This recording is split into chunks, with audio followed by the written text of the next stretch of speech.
Alright guys, what's going on? It's Buck. Welcome back to Let's Play Supercraft. Now, Minecraft is fun in a lot of ways, but there are some mechanics and elements to it that you gotta admit are just straight doo-doo. And, of course, every game is gonna be like that to some degree. You can't like everything about every game. And what those are gonna be are different for every person. But at least Minecraft is a game where if something is broken, you have all the tools you need to fix it yourself. We've got mods, we have plugins, we have data packs, and I think the unsung heroes of the Minecraft modding community, the world of modded Minecraft, the ones that really deserve more credit in how they affect the longevity of this game. Because, you've got like your IC2s and your thermal expansions and your Twilight Forests and your extra utilities. But if I had to play a mod pack of just those by themselves, dude, I'd have a stroke. I think that the real MVPs of the modding community are the quality of life mods. Stuff like mini-maps, waypoints, not enough items, the armor status HUD, Treecapitator, inventory tweaks. Those are all Forge mods that I just listed, but there's also, I've noticed recently, plenty of great data packs that have been made that make life playing... What did I write? Make life playing modded Minecraft, or just not vanilla Minecraft, I suppose, just so much better. So here are 6 data packs that I've found on Planet Minecraft. And by the way, these aren't like my personal top 6 or anything. These are just 6 of the ones that I found so far that I thought were pretty good. I haven't really used enough data packs to make any like top 5 or top 10 kind of videos, so we're not doing that yet. Okay, so the first one that I want to talk about is Treecapitator. And on Planet Minecraft, at least, there are like at least 4 variations of this mod. It was originally a Forge mod, and it is definitely one of the best known ones, I think. And it's a staple of every mod pack that I've ever had a part in making. So the specific one that I have is the version by Hielke, I don't know, Hielke. I hope I pronounced that right at least one of those times. Yeah, and it works exactly the same as the Forge mod. If you're like me and you're mostly a survival player, and you need a lot of wood, you're kind of out of luck, because cutting trees is super boring, and it takes an eon, because you can't usually, like, there's very few trees in the game that you can actually mine the whole thing without having to build up to the top of it. And it's very frustrating. So I love Treecapitator because having Treecapitator makes it so you just cut the bottom log and the whole tree falls down. It breaks everything. It gives you all the wood, it breaks all the leaves, it gives you all the leaf loot, which makes reforestation easier as well, because you actually, I've noticed that when Treecapitator breaks the leaves, you actually get more individual leaf loot than you would if you just let the leaves decay naturally. So I like Treecapitator a lot. One of my top Forge mods, probably also one of my top data packs. I haven't tried all the different variations because there's a bunch of other tree chopper mods. Some of them aren't specific to trees. They'll just chop any like vertical wood structure. Those aren't really the kind that I want. I want the ones that cut trees, leaves, and not my wood buildings. So this Treecapitator, the one by Hielke, is the one that I prefer at the moment. So the next data pack I want to talk about is called Mineral Massacre, quote unquote. If you're looking for it on Planet Minecraft, it's called Vein Mining Data Pack, and it's by Firebug. And what it does is you throw an iron or a diamond pick on top of an enchantment table. It takes 10 levels of experience from you, and it turns the iron or diamond pick... Well, it gives the iron or diamond pick an enchantment that lets it mine an entire vein of ores at once. So it's basically like Treecapitator for ores. So that's very great when you're, strip mining or whatever.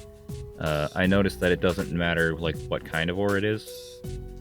So like if you break a block of coal, it'll break the whole coal vein, and then if there's like iron next to it or something, it will also go in and break all the iron as well. So keep that in mind. I haven't had problems with that yet.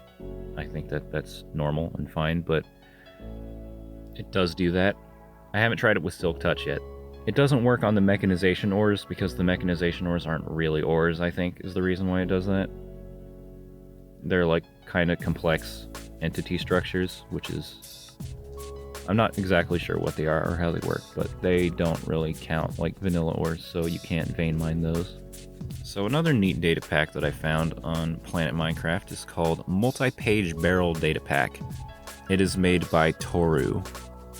I'm not really sure if this counts as like a quality of life mod, but it only adds one thing, and it made my life easier, so I'm going to put it in there. Basically, it adds a barrel. You craft it with like 8 barrels, I think, and a diamond on top of an anvil. It has the storage space of a normal chest, but 27 pages of that.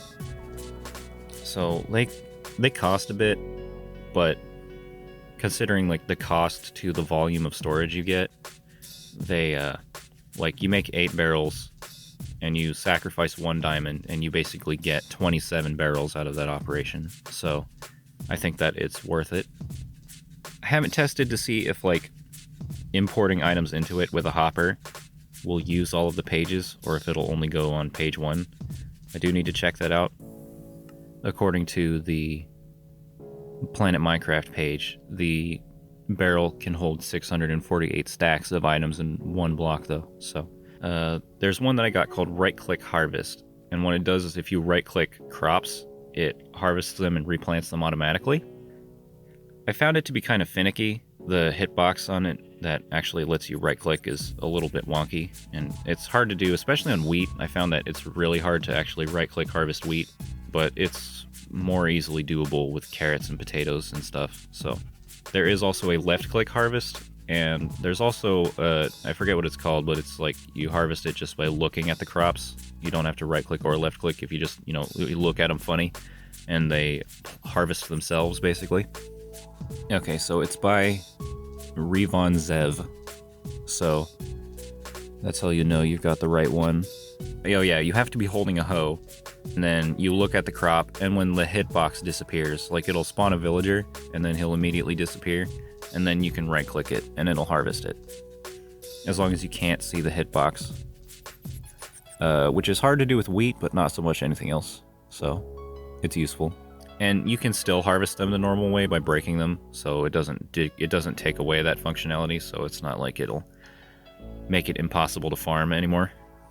Lastly, there's a data pack called Less Painful Crafting, and it interests me a little bit. It hasn't been around for very long. It doesn't have that many downloads at the moment. It's by WandererReece.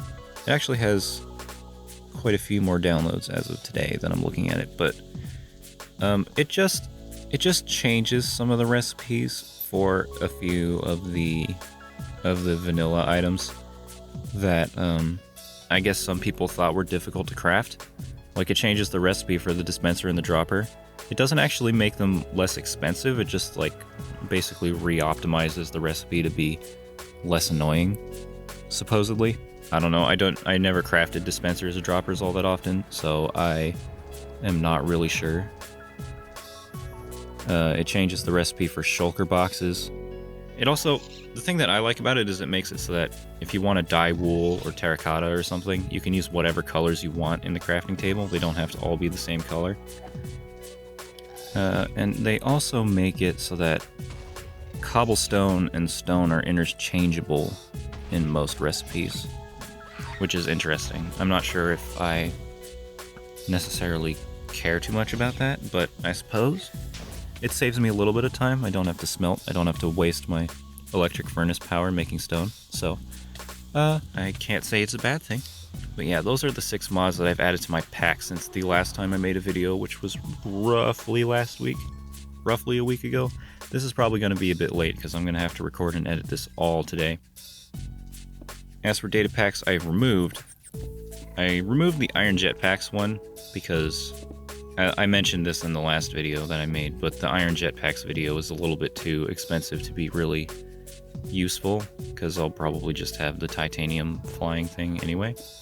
And it's Not terribly functional. The functionality of it is a little bit weird. I don't really like it. So I'm going to put the link down in the description, though, one last time, so that you can check it out if you like. So I'm probably not going to be using it in any videos going forward, but, you know, I didn't use it in the last video. I never got that far because I don't have Dragon's Breath. So yeah, you can still check out Iron Jetpacks.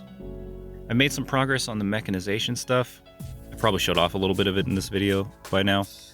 I'm working on the titanium pickaxe right now, and I'm trying to get the 3x3 mining mod so I can strip mine faster, get more diamonds, because I'm running out of diamonds actually pretty quickly, and you need a few of them to get the tier 2 stuff, because crystal composite requires diamonds and you need it for the machine frames. So, and you need crystal composite for the machine upgrade, which I'm finding is a very big deal, especially for that grinder, which I did get upgraded to. So I can get twice the ingots per ore, and also I found out recently that as soon as I can get my hands on an ender upgrade, I can get 3 ingots per ore. So that's going to be nice. Ore tripling is fantastic. Yeah, if you guys liked it, be sure to like, comment, and subscribe. Let me know in the comments down what you think of my personal list of data packs that I've got. Let me know if there's any that you want me to check out. And yeah, hit the notification bell if you want to be notified every time we upload a video. Might be kind of annoying, but if you're missing our videos a lot in the subscription box, then you might have to do that. That's the only time I would really recommend it anyway. I'll see you guys in the next one.